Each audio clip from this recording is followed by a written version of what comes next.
Ek wil vanoggend met jou gesels oor 'n tema, omring, maar nie oorwin. Omring, maar nie oorwin. Ons het laas Sondag gekyk van altaar tot akker en ons het gesê dat elke altaar begin by my en jou. Daar's 'n persoonlike altaar, daar's 'n koöperatiewe altaar.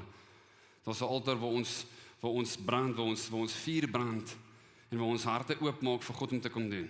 Waar ons spasie maak vir God om te herbou, spasie maak vir God om te herstel. En ons het gesê hierdie jaar is nie net 'n nuwe jaar, 2026 kalenderjaar nie, maar 'n profetiese kruispad. Die Here roep ons nie net om te bid vir verandering nie, maar om wel te word wat verandering bring. Ons is geneig om te sê, Here, stuur die regte persoon. Hierdie jaar gaan ons sê, Here, verander my, vorm my, sodat ek 'n verandering kan maak, want ek weet U het my geroep. Daar's 'n verskil wat ek moet maak in hierdie gemeenskap, in hierdie wêreld. En gaan vinnige grondslag lê voor ons in vandag se woord inbeweeg. Ons het gesê, wanneer ons in verbond wandel, wanneer ons onder God se orde buig, wanneer ons met vuil hande aanbid, omdat ons kies om die grond te bewerk en die grond te bewaak, dan bring die Here sy guns.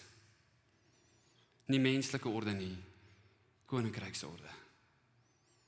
Ons het as 'n kerk laas Sondag vasgemaak dat in 2026 die Here mensgemaakte strukture gaan skud, want wanneer ons spasie maak vir die Here om te beweeg in koninkryksorde, maak ons spasie vir 'n volgende generasie. Wanneer ons strukture bou in menslike wysheid, dan bou ons 'n tronk vir die volgende generasie. Dan bou ons 'n plek van verslawing vir die volgende generasie. En ek glo maar dat die Here gaan kom en mensgemaakte strukture skud in hierdie seisoen van ons lewe. Kerkpolitiek, beheerstelsels, toksiese leierskap, narcissistiese geeste. Die Here gaan menslike strukture skud in die kerk en die werk waar ons beweeg, want ons het nodig vir God se koninkryk om te kom en dit vloei deur koninkryksorde. Vrede, vreugde, geregtigheid in en deur die Heilige Gees. En wanneer ek en jy onder God se orde kom, dan kom sy bedekking, kom sy guns, kom sy voorsiening. En ons het gesê die profetiese visie van hierdie 3 sirkels wat oorvleuel van verbond, van goddelike orde, van werk as aanbidding, is waar die hemel vloei. Dis waar gesinne genees. Dis waar kerke gesond word, waar gemeenskappe herstel, waar 'n land verander. Maak en jy het 'n verantwoordelikheid om spasie te maak, sodat die Here in en deur ons kan beweeg. Ons het gesê ons gaan in 2026 spanne bou, nie platforms nie. In 2026 gaan ons spanne bou, nie platforms nie, want ons leer in rye, maar ons groei in groepe. Ons gaan spanne bou. Wie weet dat die Here gebruik die liggaam van Jesus Christus, elkeen in sy eie funksie en sy eie doel met sy eie gawe. Ek en jy elkeen is 'n instrument tot die liggaam van Jesus Christus wat 'n verantwoordelikheid het om die koninkryk van God in hierdie wêreld vry te stel. En om dit te kan doen, bou ons spanne. Ons bou nie platforms nie. Om dit te kan doen, kies ons om weer hout op die altaar te sit. Kies ons om die as te verwyder. Kies ons om die Here toe te laat om die kerk te bou. En die woord sê, God bou sy kerk. My en jou verantwoordelikheid, hallo kerk, is om die hout op die altaar te sit, is om die as te verwyder, maar God bou sy kerk. En in 2026 gaan ons God toelaat om sy kerk te bou, sodat dit kan staan en kan bly vir 'n volgende generasie. Ons het gesê in 2026 gaan ons grense trek waar dit nodig is. Nie omdat ons wreed is nie, nie omdat daar haat is nie, maar omdat ons gehoorsaam is. Die Here het Judas van Jesus geskei, 'n grens moes getrek word sodat roeping kon vervul. Die Here het Abraham en Lot geskei, nie omdat hy wreed was nie, maar omdat roeping moes geskied, omdat ek en jy gehoorsaam moet wees om te kan beweeg. En dit beteken dat ons partykeer lyne moet trek in die sand en sê tot hier toe en nie meer nie. Daar is maatjies wat jou kinders nie kan by speel nie. Kan ek dit sê soos wat dit is? Tot ons hulle in die kerk gekry het en gered gekry het en herstel gekry het. Ons het nodig om lyne te trek as 'n kerk, want ons is die lig van God en die woord sê, wanneer die lig op 'n berg is, kan hy nie weggesteek word nie. Dit sê die son sal nooit oor ons sak nie, want God is ons ewige lig. Hallo kerk, nie deur my en jou eie werke nie, maar deur God se genade. Maar ergens moet ons kies om 'n lyn in die sand te trek en te sê, Here, tot hier toe en nie meer nie. Ons kies om 'n verskil te maak en daarom moet ons rein beweeg en in orde beweeg. 2026, hallo kerk, gaan nie verander deur goeie voornemens nie. 2026 gaan nie verander deur goeie voornemens nie. 2026 gaan nie verander deur sterk opinies nie. 2026 gaan nie verander deur mooi preke nie. In 2026 gaan ons slegs 'n verandering sien wanneer ons as verbondsmense onder God se orde beweeg en aanbid, wanneer ons hande vuil maak en bewerk en bewaak wat God vir ons gegee het, sodat sy gees ons kan lei. Nie ek en jy in ons eie vermoë nie. Ons het gesê, van altaar na akker, met ander woorde van aanbidding, tot waar werk dit by mekaar bring. Ons het gesê, if you want God to respond with fire, you have to build an altar, but there cannot be an altar without a sacrifice. En ons gaan kies om ons harte oop te maak en te sê, hier is ek. 'n lewende offer. Beskikbaar, bereid en gereed. En ek en Ansel altyd hierdie gesprek en dit raak aan my hart, want hulle sê, jou kinders doen nie wat jy sê nie, jou kinders doen wat jy doen. Is dit so? Nou raai se toets. Want ons het partykeer mooi intensies, ons sê baie keer mooi goed. Ons sê op die regte tye die regte goed. Ek voel my hart, daar kom 'n seisoen, julle, waar ons gaan hande vuil maak. Het gaan ons iets kos. Het gaan ons dissipline kos. Het gaan ons intimiteit kos, tyd met die Here kos. Ek en jy, hallo kerk, kan nie elke keer wanneer iemand 'n opinie oor ons het, kies om uit verbondheid te beweeg nie. Ons kan nie elke keer wanneer iemand 'n opinie oor die kerk het, of 'n opinie oor ons land het, kies om uit verbondheid te beweeg nie. Ongehoorsaamheid is wat die praktiese werking van die verbond in ons lewe wegvat, maar God se getrouheid het nooit verander nie. God se verbond met mens was nooit gebreek nie. Dit is vandag nog hier. Toe God in Genesis 1 gesê het, ek het die mens geskaap en my asem in hulle ingeblaas en hulle geseën, was ek en jy geseënd. En ons gaan altyd in dit beweeg. In dieselfde manier wat God gesê het, laat daar lig wees, en al vandag nog lig is, dieselfde God wat die son laat opkom, die son laat sak. Dieselfde God wat maak dat ons horlosies in tyd bly, reg oor die wêreld, in elke wentelbaan, in elke seisoen. Dis daai God wat 'n woord gespreek het en gesê het, en ek het jou gekies en ek het jou geseën. Die wêreld kan dit nie verander nie, opinies kan dit nie verander nie. As jy geval het in 2025, dan staan ons op. Maar ons kan nie toelaat in hierdie seisoen van ons lewens, dat dit wat die wêreld sê van die kerk, dit wat mense van jou sê in die kerk, verander oor wat God reeds vir jou lewe gespreek het nie. God het reeds verbond met ons vasgemaak. Nie net van akker nie, maar tot verbondsgrond. En ek wil met jou tema aanraak, verbond lok oorlog. Verbond lok oorlog. Die akker is nie net werk nie, dit is verbondsgrond. Nou ons verstaan dat ek en jy in verbond is, in die Ou Testament het verbond anders gelyk as in die Nuwe Testament. Dit sê op die 8ste dag was kinders besny. 8 was die teken van verbond, daar was 8 mense in die ark. Jesus kom in die Nuwe Testament met die bergprediking en hy gee vir ons 8 spesifieke goed. Daar's 'n rede hoekom ons kyk na verbond. Wanneer manne in die Ou Testament verbond gesluit het, het hulle rug teen rug gestaan, weet julle dit? En in 'n agt geloop om te sê hierdie is verbond, en dan het hulle 'n dier geoffer en gesny en gesê, wanneer jy doen met hierdie mens wat in verbond is met my, dan gaan ek met jou doen wat ons met hierdie dier gedoen het. Verbond was 'n ernstige ding in die woord van God, maar Jesus kom in die Nuwe Testament, hy sterf aan 'n kruis. Hy staan op uit die dood en hy stuur sy Heilige Gees. En hy maak met ons verbond vas en gee vir ons instruksie om in die koninkryk van God te laat kom. Om vrede te kies. Om vreugde te kies. The joy of the Lord will be my strength. En om 'n stand van geregtigheid in te neem. En in Joshua 10 vers 5 tot 6 sê ons die volgende, dit sê die 5 Amoritiese konings, die konings van Jerusalem, Hebron, Jarmut, Lakis en Eglon, het toe elkeen met sy hele leer gekom, hulle het manskappe teen Gibeon ontplooi en die aanval het begin. Die manne van Gibeon het vir Joshua in die kamp by Gilgal laat weet, moet ons tog nie nou in die steek laat nie, u moet gou hiernatoe kom en ons red. U moet ons help, want al die Amoritiese konings in die bergland het 'n bondgenootskap teen ons gesluit. Nou wil ek vir jou agtergrond gee van wat hier gebeur het. Joshua, 'n militêre strategiese leier wat in gehoorsaamheid beweeg, kies, ons het daaroor gepreek, die water voor die woord na die water. Kies om in gehoorsaamheid te beweeg, 'n beloofde land in te gaan. Die priesters sit hulle voete in die water, die Here maak 'n spasie en hulle beweeg in 'n nuwe seisoen van hulle lewens in. En oorlog begin en daar's 'n tyd wanneer Joshua kom. Het jy al gehoor van Ai? Ken julle die storie van Ai? In Engels is dit Ai. So 'n klein dorpie. En vir die eerste keer beweeg hulle buite beleining en word verslaan. En daar's 'n draai in hulle harte, iets wat skuif. En in hierdie oomblik gebeur daar iets. In hierdie oomblik gaan die koning Adoni-Sedek, die koning van Jerusalem, en hy vorm 'n alliansie van 5 konings teen Gibeon, omdat Gibeon verbond met Israel gesluit het. Sien, wanneer ons in verbond beweeg, wanneer ons verbond sluit, dan ontlok dit oorlog. Hy kies om verbond te sluit, en hulle sien hom as 'n verraaier, en as gevolg van dit, bring hulle 5 konings, 5 stede, om oorlog te maak.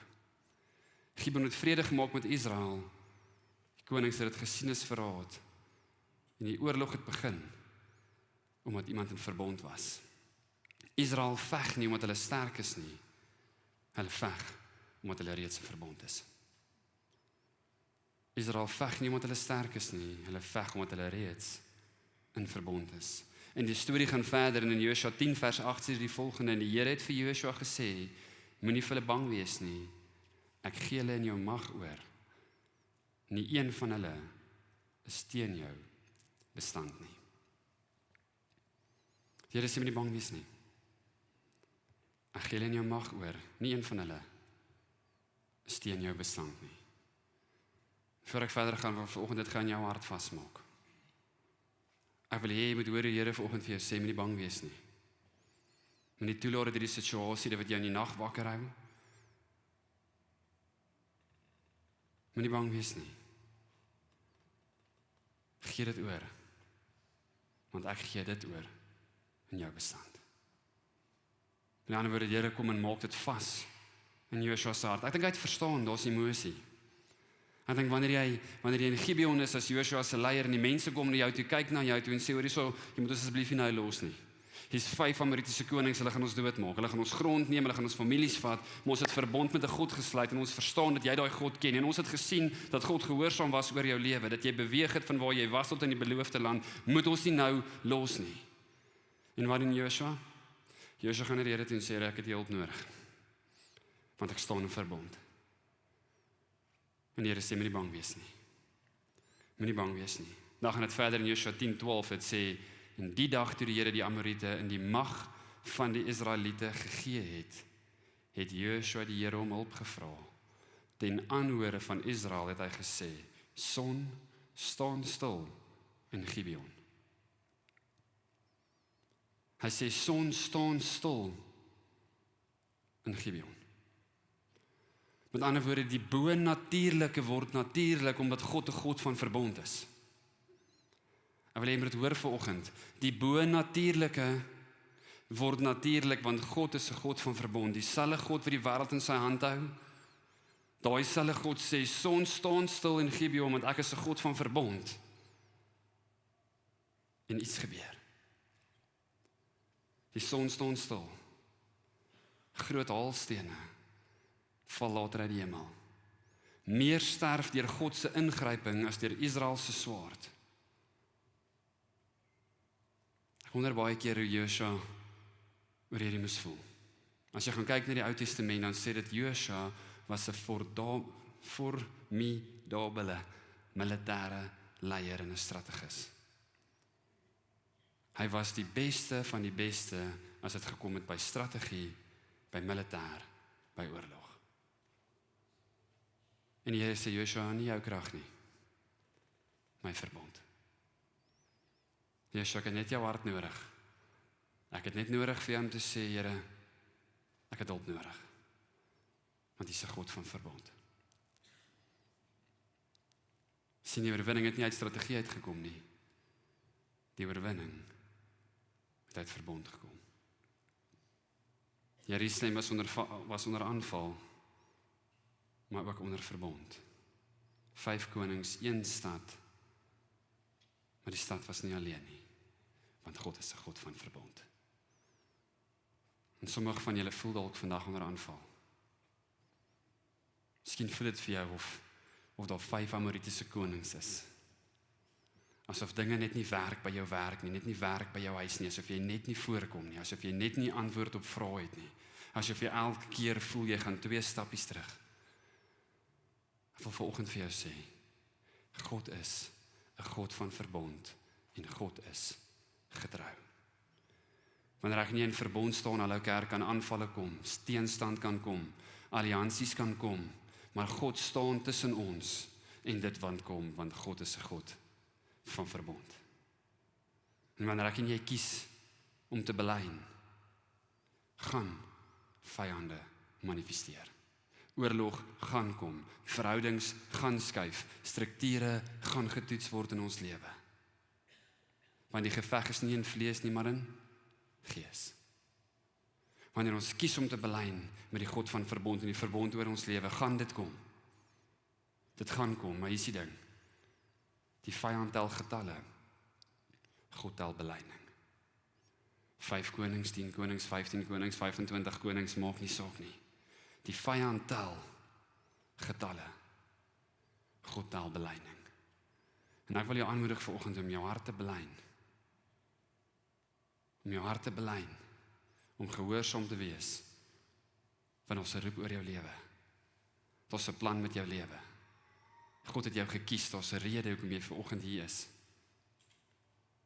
Dis 'n goeie plek om te sê amen.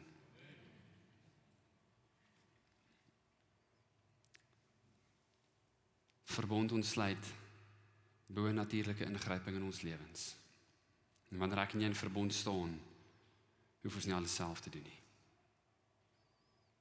Jy hoef nie alles self te doen nie.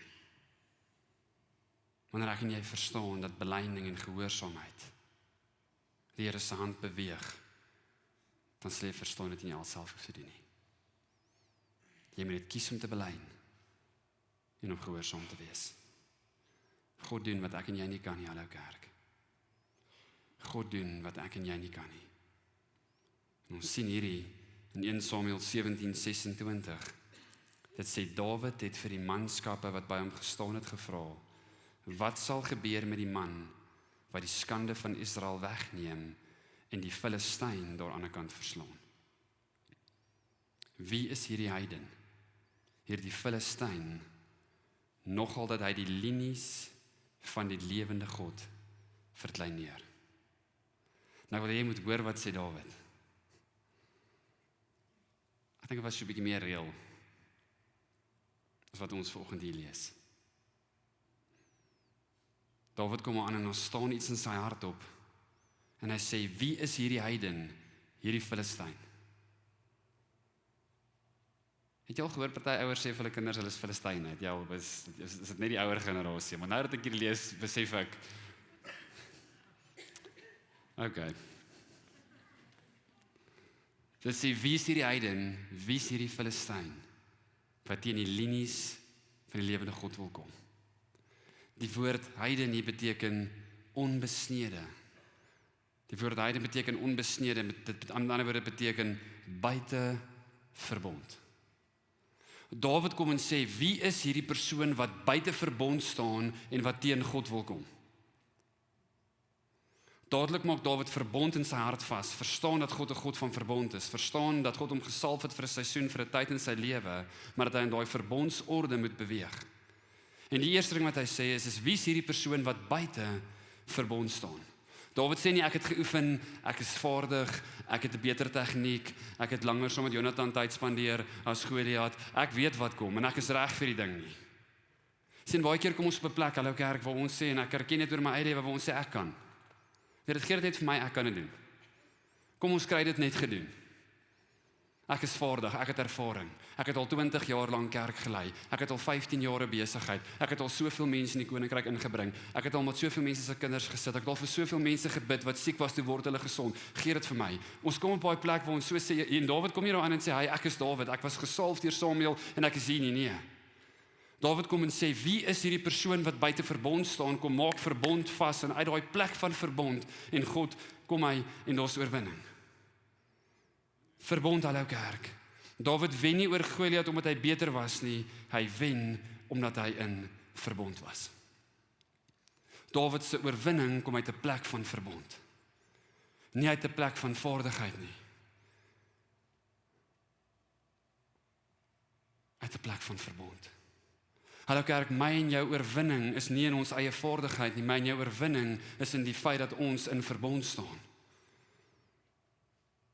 My en jou oorwinning kom uit die feit dat die Heilige Gees van God afgekom het, alre toe ons gevul is, die woord sê, ons is gedoop in een liggaam deur die Gees van God. Een Gees, een eenheid. En waar daar eenheid is, beveel God sy seën.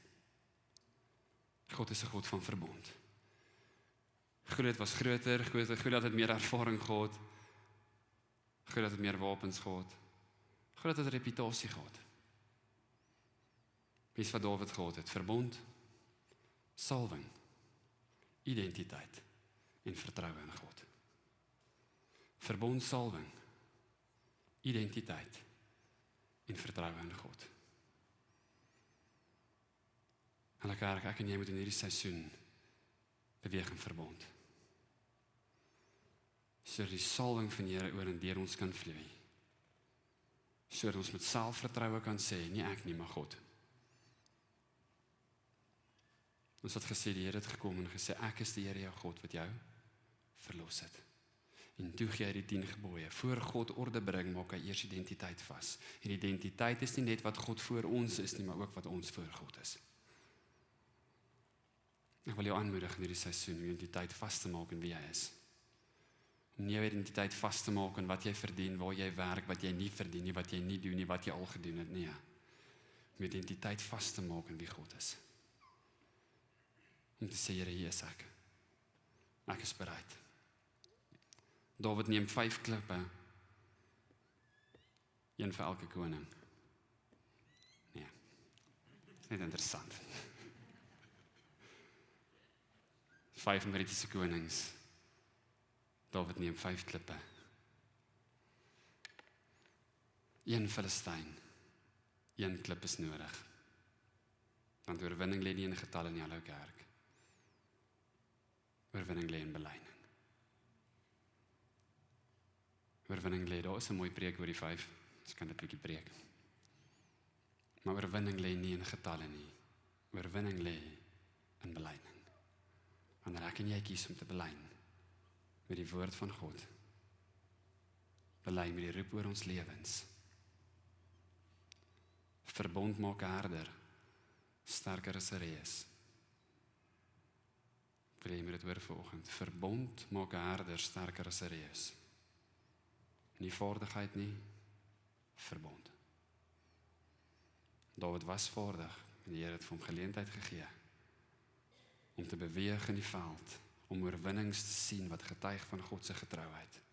Maar die eerste ding wat Dawid doen toe hy in oorlog instap, is gaan nie terug na dit toe nie. Hy gaan terug na verbond toe. Daar waar dit begin het. Wie is die persoon wat buite verbond staan, wat teen die Here wil kom? Ek en jy moet kies om te belyn. Vaardigheid sonder verbond bring trots. Hallo kerk. Vaardigheid sonder verbond bring trots. Die dag wanneer ek agter hierdie kant sal staan en afhanklik is van my eie vaardighede, is dit klaar te laat. Vaardigheid sonder verbond bring trots. God is 'n God van verbond. En ek en jy is in verbond. Ek wil afsluit. 1 Samuel 16 vers 13 sê die volgende. Samuel het die horing met die olie gevat en hom voor sy broers gesalf. En die gees van die Here het van daardie dag af kragtig deur Dawid gewerk. Samuel het Dawid voor sy broers gesalf. En het sê die gees van die Here het van daardie dag af kragtig deur Dawid gewerk. Van daardie dag af. Dawid was gesalf, maar het in salwing bly beweeg. Nie omdat hy gesalf was nie, as gevolg van intimiteit. Dawid was gesalf, daar was 'n oomblik in sy lewe, maar die salwing het hom onderhou, omdat hy gekies het om intiem te wees. Hy het gekies om intiem te wees. As ek en jy nie intiem bly nie, kan ons gesalf wees, maar droog. As ek en jy nie intiem bly nie, kan ons gesalf wees, maar droog. Begaafd, maar leeg. Sien toe die salwing gekom het, moes Dawid intimiteit met die Here vasmaak. Dit sê, hierdie was 'n man na in my hart, omdat hy intimiteit verstaan het, omdat hy sy afhanklikheid van God verstaan het, met al sy foute. Maar hy het verstaan, dat hy nodig het, om naby aan God se hart te beweeg. En hallo kerk, wanneer ek en jy nie naby aan God beweeg nie, wanneer ek en jy nie 'n persoonlike altaar bou nie, wanneer ek en jy nie tyd in God se woord spandeer nie, wanneer ek en jy nie kies om konstant gevul te word nie, is ons begaafd, maar leeg. Gesalf, maar droog. Begaafd, maar leeg, gesalf, maar droog. Intimiteit. En hier sou dit manifesteer in ons lewens. When activity replaces intimacy. When reputation replaces repentance. Hallo kerk, wanneer aktiwiteit, intimiteit in my en jou lewe vervang, is ons besig om droog te wees. When reputation replaces repentance, is ons leeg. Ons lewe in 'n wêreld waar aktiwiteit, intimiteit vervang. Ons wil elke ding op die kerkkalender tik, elke ding by die werk tik, elke ding by die huis tik. Ons is so besig om boksies te tik elke dag van ons lewens, dat aktiwiteit, intimiteit vervang. En hier is die ding, die salwing in die verbond beweeg prakties in ons lewens, wanneer ons kies om weer intiem met die Here te gaan sit en te sê, Here, hier is die aktiwiteite, maar ek verstaan, uit 'n plek van intimiteit is daar krag om aktiwiteit te beweeg. Wanneer die Here ons vul, wanneer die Here ons salf, wanneer sy Gees deur ons werk, dan word aktiwiteit effektief in ons lewens. Ons kinders word in 'n wêreld groot, aktiwiteit op aktiwiteit op aktiwiteit. En dan lees ons Bybel en bid saam elke 14de aand. Ons eet 2 keer 'n maand saam aan tafel, want ons is te besig. Ons is vinnig om iPads vir ons kinders agter in die kar te gee en te sê, hoor, hou jouself besig, ek is op pad, ek het spasie nodig. Ons beweeg uit 'n plek van rus. Die woord sê, God blesses the coming and the going. A meaningful coming allows for a meaningful going. Hallo kerk, as ek en jy nie intiem met God verkeer nie, beteken die aktiwiteite niks. Wanneer ons nie intiem met God is nie, dan bou ons mensgemaakte strukture, 'n tronk vir 'n volgende generasie. Maar wanneer ons spasie maak uit 'n plek van intimiteit, dan maak ons spasie vir 'n volgende generasie, omdat ons verstaan dat intimiteit aktiwiteit oorskry. En dis my gebed vir ons as 'n kerk in hierdie seisoen, dat ons nie in aktiwiteite sal vaswees nie, maar in intimiteit, dat elke aktiwiteit geboorte sal gee uit 'n plek van intimiteit, sodat God se hand en God se salwing oor dit kan beweeg. Ons is nie 'n tikboksie kerk nie, ons is nie 'n tikboksie generasie nie, ons roeping is nie in tikboksies nie. Die salwing is nie in tikboksies nie, dis in intimiteit met 'n lewende God. Om dit te kan verstaan, moet ons verstaan dat ons reputasie is nie belangrik nie. Jou reputasie en my reputasie is nie belangrik nie. Repentance can never be replaced by reputation, never. Dit maak nie saak wat se posisie en wat se gesag en wat se am ons inneem nie. As ons hart in die sag is om te kan draai en te kan sê, Here, hier is ek het 'n fout gemaak nie, dan beteken dit niks nie. Die woord sê, jy sal geken word aan jou vrug. Jy kan demone uitdryf, jy kan siekes gesond maak. Jy kan preek dat die spoeg spat en dit kan by jou ore uitloop, maar die woord sê, jy sal geken word aan jou vrug, en vrug word gebore uit intimiteit. Vrug word gebore wanneer ons bekeer en draai na die Here toe en sê, nie meer nie. Ek kan nie meer nie, ek gaan nie meer nie, want ek verstaan dat ek 'n God dien, 'n God van verbond. En ek wil vanoggend asseblief vra om jou hart oop te maak. Om te sê, ek kies in hierdie seisoen om my hande vuil te maak, om te bewaak en te bewaar, om 'n renmeester te wees vir dit wat U my toevertrou het. Ek gaan intimiteit bo aktiwiteit in my lewe kies in hierdie seisoen. Reputation under repentance. Eerste harte wat sag is. Eerste harte wat sê, Here, ek kan nie, maar U kan. Eerste harte wat verstaan, dis nie my eie werk nie, maar God se genade. God never designed us to pour out continuously without returning to the fountain. Dit was nooit God se ontwerp vir sy kerk nie. Dit was nooit God se verwagting dat ons konstant sal uitgiet sonder om vol te word nie. Die dooie see is dood. Ons geen uitvloei nie. En 'n kerk, wanneer ons toelaat dat die Here in ons gooi, in ons giet, uit 'n plek van intimiteit, dan word ons effektief wanneer ons uitgiet. Sien, dis sy fontein. Want sy fontein is die fontein van lewende water. Nie my opinie, nie jou opinie nie.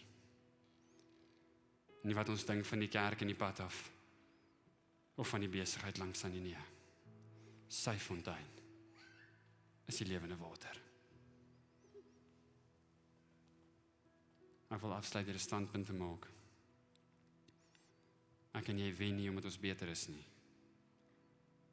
Ek en jy wen omdat ons behoort. Ek en jy wen nie omdat ons beter is nie, ek en jy wen omdat ons behoort. My vraag aan jou vanoggend: getuig jou lewe dat jy aan hom behoort? Getuig jou lewe dat jy aan die koning van konings behoort? Getuig jou lewe dat sy gees uitgestort was, sodat ek en jy effektief kan beweeg in God se koninkryk, sodat hy verheerlik kan word. Ek gaan vra elke oog toe, elke hoof gebuig.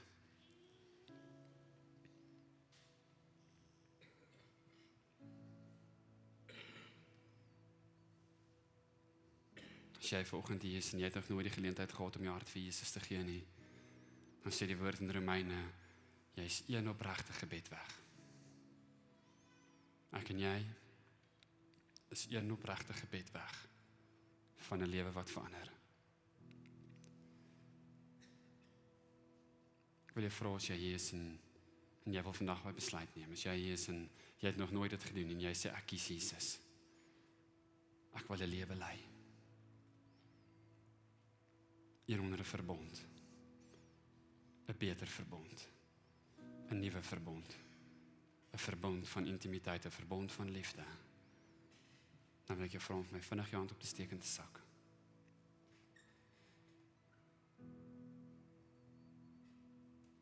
Dankie vir daai hande.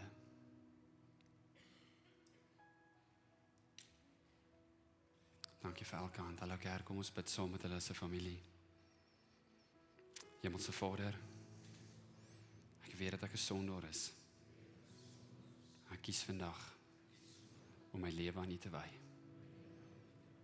Ek kies om die deur van my hart oop te maak en om U in te nooi as my verlosser en my saligmaker. Ek bid dit in geloof en ek bid dit in Jesus naam. En almal sê amen. Kom ons gee vir hulle lekker hande klap.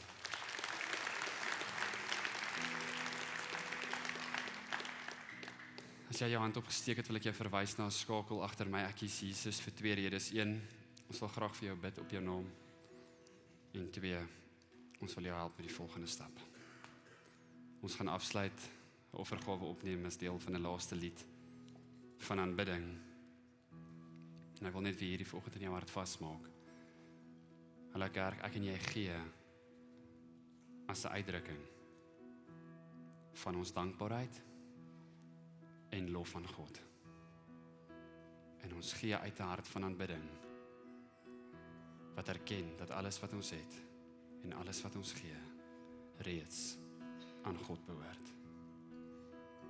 En dis my gebed vir jou hierdie seisoen, dat jou gee, jou tyd, jou geld, jou lewe, jou alles sal getuig as 'n uitdrukking van dankbaarheid en lof maar sal kom uit 'n hart van aanbidding, wat weet dat alles reeds aan God behoort. Amen. Kom ons staan saam.